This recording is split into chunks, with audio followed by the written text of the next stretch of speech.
Alright guys, welcome to another video where I'm talking about construction of reality, okay? In the last video, I explained the conceptual foundation of what construction of reality is, and in this video, I'm going to be explaining a little bit more about the intricate details, okay?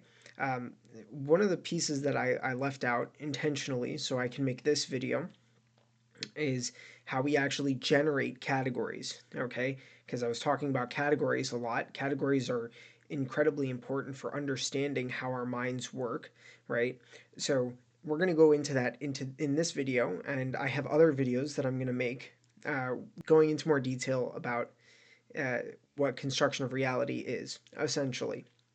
Okay, so just expanding on the foundation of the ideas that I've shared already, because I have a lot of information that I want to share in regards to the theory as I continue to work on analyzing academic articles. So I plan on doing that soon, but I haven't yet since the last one. So you'll have to forgive me for that.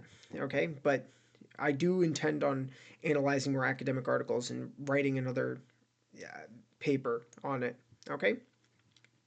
So how do we actually generate these categories that I was talking about in the last video? There are a few different ways, right? That we do this, but there is like a core foundation for how we approach it, and language is incredibly important for this, right? If you have an experience without the language, you end up just getting vague categories, right? So think about like when you're a baby, right? The example from the last one, you're born, you open your eyes, you see the lights in the hospital room, and you're crying, and you're being held for the first time. And these are all experiences that you process, and maybe you don't remember them, but you still experienced them.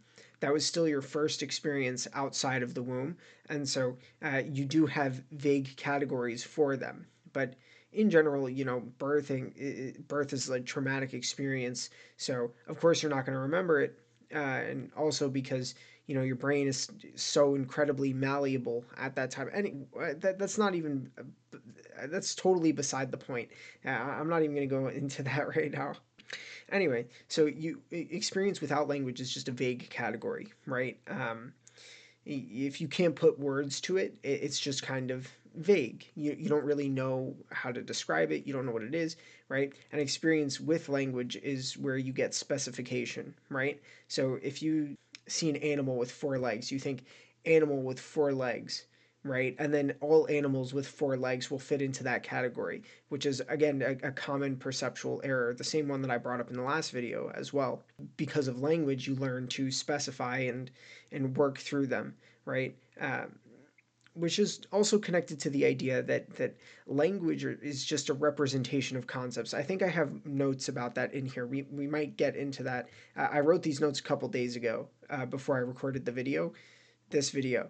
So you'll have to forgive me, but I'm not sure, But in general, we look at language as an arbitrary form of identifying concepts, right? You can call, I don't know, this deck of playing cards, right? I can call this deck of playing cards a wallet. And now it doesn't actually make it a wallet because, you know, but I can pretend it's a wallet. I can pretend that when I open the deck of cards, I put money in here, and that's what it is, right? Which is kind of where Vygotsky was going with the idea of play and the modification of categories, and how that works. But that gets into a little more intricate details. We'll move through this anyway. Getting back to the issue at hand here, okay? Because I digress. I digress. Okay. With language, you actually add specifications to whatever concepts that you are acquiring through various stimuli. Okay. As you end up going through this subconscious process of asking questions. So, what is happening? How do I describe this? How does this relate to other experiences that I've had? And you kind of do this automatically, right? And again, this is conceptual in nature. People are not really aware of this. This is why I refer to it as subconscious processing. And again, this is the way that I see it, this is hypothetically how the hypothesis generation system would work. It would be through asking questions like these, but not asking these questions specifically. These are just the concepts that the words represent. So I suppose it was important that I explained that point about how language is just an arbitrary representation of a concept. So because it directly applies to this. So you're going through the subconscious process where you have a concept of what is happening. How do I describe this? How does this relate to other experiences that I've had, right? And then you categorize it and you fit it in. Okay, so if you've already seen whatever the situation is, or if you've already had this experience, right, it gets categorized immediately. It happens automatically. So you see a dog, right, and you already know the difference between a dog and a cat, right? You know, okay, so it's not just a four-legged animal, you know. There's a canine and then there's a feline, and then you can distinguish between them, right? And that happens automatically once you have acquired the categories. So it is the acquisition of categories that allows you to immediately fit whatever experience, whatever stimuli you are processing into those categories. Okay, so uh, the more you generate, the more categories you generate, the more efficient the process ends up becoming. Okay, because you have more information to draw from, so there's less work for this hypothesis generation system, right?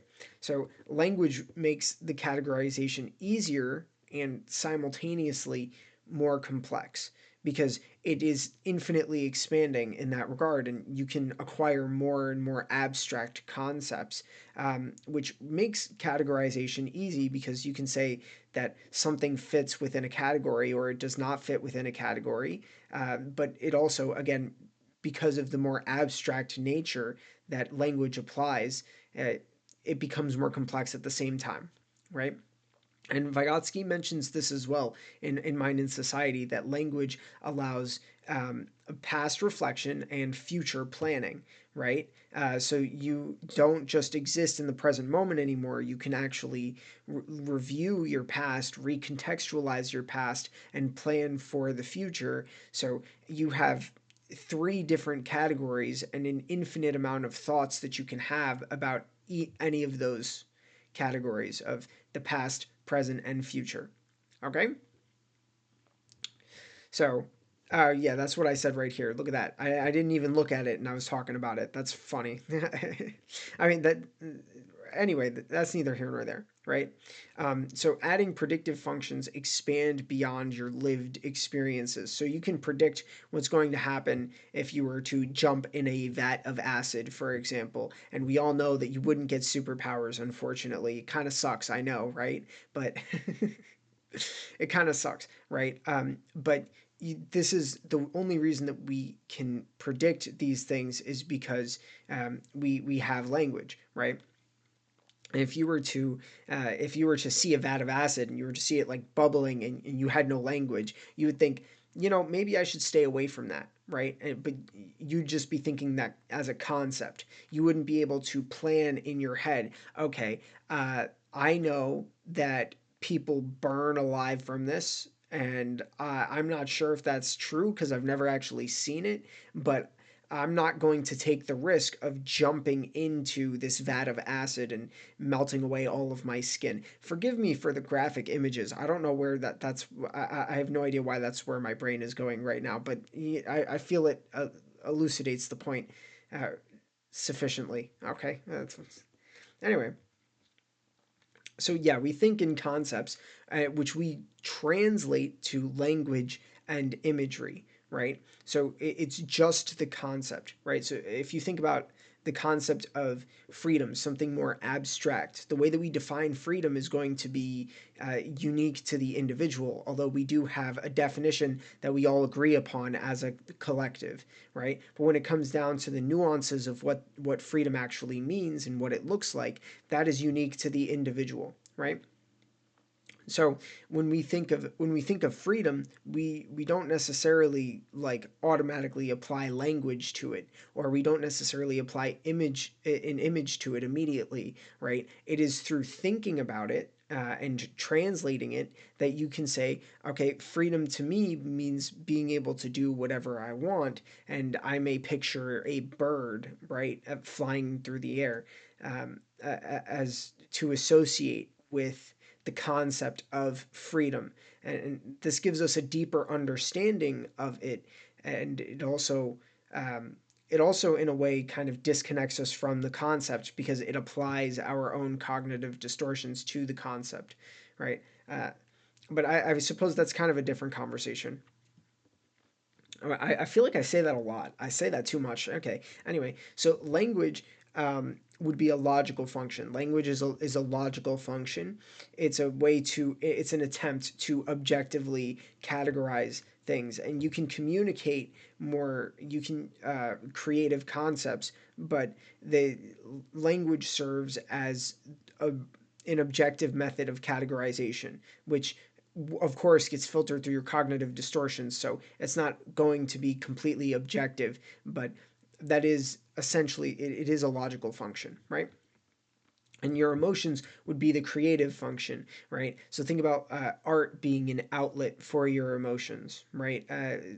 Even things like art therapy, right? And we can use language to describe our emotions, but oftentimes it doesn't actually suffice, right? And when you communicate through art, your emotions they can be interpreted as a lot deeper than they would be if you were just communicating them with language. Oftentimes, it's not enough unless someone actually has experienced what you are going through.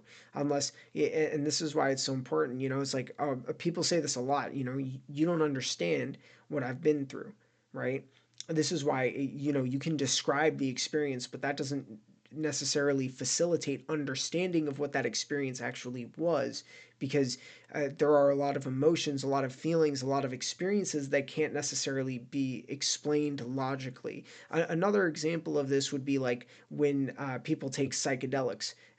Often, one of the main symptoms of after taking psychedelics is just describing it as an ineffable experience. You cannot describe what that feeling was, what that experience was, right? So that's another example. So that and it kind of proves the idea that it operates in a. I hesitate to use the word prove, but you bear with me. But it does kind of prove the idea that emotions are going to operate in a different realm. And it makes sense that language would operate as a logical function and emotions would operate as a creative function. Okay, so that's a little bit of my thought process behind how I got to these conclusions, right? So your emotional experience would be tied to a concept as well, right? And this is kind of how we build associations between uh, our emotional experiences and the objective experience, and we apply our own distortions to it based off of how we felt in that moment, right? So like again, say you went to an amusement park and it started raining and you got really sad that it was raining in this amusement park, and now every time you see amusement parks you get sad and you're like, damn, why does that happen, right? So you can tie your emotional experiences in that moment to a concept, and now you're addicted to Roller Coaster Tycoon, but you don't actually know why, and it's because, and you don't know why it makes you feel kind of sad, and it's just because you had that one experience where it was raining and you were like, oh, I didn't get to go on the rides, and so you're addicted to Roller Coaster Tycoon to make up for the the being denied the experience of going on the roller coaster. What is this example? Because you were denied the experience of going on the roller coaster because it was raining. Okay. Anyway, I think you get it. Okay. Anyway, so yeah, your cognitive distortions create bias for both the logical and creative functions, and both are tied into your universal perceptual filter. So your construction of reality would look like your ego, your universal perceptual filter. You process the stimuli, it goes to logical and emotional, and it feeds back into each other and adds back into your universal perceptual filter. So it gets filtered through your distortions. Okay, it gets categorized both through language and through the emotion, and those are tied together. Those are also tied together, and you build associations between them. Okay, that's essentially, it's reiterating the point, but just, a little diagram for you to make it easier to understand. um, so the functions, they operate simultaneously, but they can exist separately from each other. So you can have a purely emotional experience and you can have a purely logical experience. Like I don't know, there doesn't have to be any emotions tied to waking up and eating breakfast in the morning, right? um, but you can also wake up and feel sad, or you can just wake up and feel really happy for no reason, right? So they can exist, they do exist simultaneously no matter what, but they can exist separately from each other in some capacity, right? So the combined functions, which would exist at the universal perceptual filter, are major cognitive distortions. Okay, so when you have them both, when you have a logical distortion and an emotional distortion, okay, uh, that's where you get the major cognitive distortions from. And I plan on going more into detail about this in another video, because I created personality types based off of major cognitive distortions, and depression and anxiety both being personality types that result from this. Okay. Um, and there's a few different reasons for this, and I want to make it clear that I'm not saying that depression is literally a personality type, but in a way it is. It's more about the mindset that goes behind it. So keep an eye out for that video, so I can explain more about what I mean and why I think that, and how that all ties together. Okay. The hypothesis generation system would then work by applying both the combined and individual functions to categorize and generate categories. So you have the experience, it gets filtered through, it gets categorized, and then you use that information to generate new categories. So you're always building off of the original perceptual filter, the universal perceptual filter, through both logical and emotional functions. And this is how these questions are generated. The concept of these questions: what is happening, how do I describe this, how does it relate to other experiences, and again, these questions are not specifically what is being asked in this process. It's more about the process itself. This is kind of like how it gets classified, right? So this would explain how distortions manipulate thoughts and behaviors. Okay, so and in a sense, thoughts are behaviors, but that's a bit of a different conversation, right? But it does explain how it manipulates both thoughts and behaviors, because it gets filtered through. You make decisions based off of the way that you process the information. Okay, and this creates new thoughts that are based in whatever interpretation you have of the stimuli, and then you make the decision, and then your behavior is representative of that, right? It would also explain how and why an individual would be unaware of them, because this process happens automatically. And how can you be aware that you're processing something incorrectly with a distortion if you are unaware of the distortion, right? If you're existing within the distortion, okay? And it also explains variability in trials by accounting for individual experiences generating unique distortions. So the way that you experience your life is going to change how you perceive your experiences as an individual. And so that creates a unique distortion. Okay, again, that explains how you would have some variability in whatever trials that are being run, whatever psychological trials that are being run, because the way that you as an individual experience something is going to be unique from the way that another person experiences something, right? And I think this is generally pretty understood, but I think just not from this perspective, right? It also explains irrational fears as products of emotional distortions uh, rather than a logical distortion or a language distortion. I guess language distortions would be more akin to like logical fallacies. That's also another conversation that I want to get into. But this video is already, I feel like this, yeah, we're already at the 20-minute mark. So we'll save it for another time, basically. We're almost done here. Okay. Uh, but it would explain irrational fears as like purely emotional distortions, and that would explain why logic often doesn't help, and actually experiencing whatever the irrational fear is does, because you're generating new categories that contain the experiences that reframe your perception of whatever that fear is, right? And it also explains why recontextualizing cures PTSD. As far as I understand it, the emotions don't change, but the perspective does, which reduces the affect of the traumatic experience. Right? As you change the way that you perceive it, that you can apply a new form of a new category, a new set of categories, a new application of the filter to determine how you should be seeing it, and then this would reduce the emotional affect over time.